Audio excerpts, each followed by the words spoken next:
నిద్ర అనేది శరీరానికి ఛార్జింగ్ వ్యవస్థ లాంటిది. నిద్ర సరిపోకపోతే శరీరంలో జరిగే మార్పులు ఇవి: మెదడుపై ప్రభావం. ఆలోచన శక్తి తగ్గిపోతుంది. జ్ఞాపకశక్తి బలహీనమవుతుంది. నిర్ణయాలు తీసుకోవడంలో పొరపాట్లు పెరుగుతాయి. చిరాకు, డిప్రెషన్, ఆందోళన పెరుగుతాయి. గుండె, రక్తపోటు. రక్తపోటు పెరుగుతుంది. గుండెపోటు, స్ట్రోక్ ప్రమాదం ఎక్కువవుతుంది. హార్ట్ రిథమ్ అసమానంగా మారుతుంది. Sugar, metabolism. ఇన్సులిన్ సరిగ్గా పనిచేయదు. షుగర్ వచ్చే అవకాశాలు పెరుగుతాయి.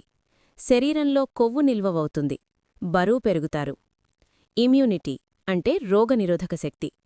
వైరస్, జబ్బులు సులభంగా అంటుకుంటాయి. తరచూ జలుబు, జ్వరం వస్తాయి. శరీరం నయం కావడం ఆలస్యమవుతుంది. హార్మోన్ల అసమతుల్యత. ఆకలి ఎక్కువవుతుంది. తినాలనే కోరిక నియంత్రణలో ఉండదు. స్ట్రెస్ హార్మోన్ కార్టిసాల్ పెరుగుతుంది. నిద్ర అలసట మరియు ప్రమాదాలు. ఎప్పుడూ అలసటగా ఉంటుంది. పని సమయంలో తప్పిదాలు పెరుగుతాయి. డ్రైవింగ్ సమయంలో ప్రమాదాల అవకాశం ఎక్కువ.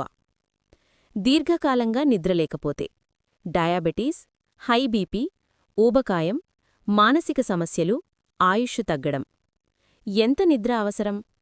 పెద్దవారికి రోజుకు 7-8 గంటలు. పిల్లలకు, టీనేజ్ వారికి 8-10 గంటలు.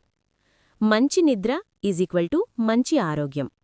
నిద్రను నిర్లక్ష్యం చేయడమంటే నెమ్మదిగా ఆరోగ్యాన్ని కోల్పోవడమే.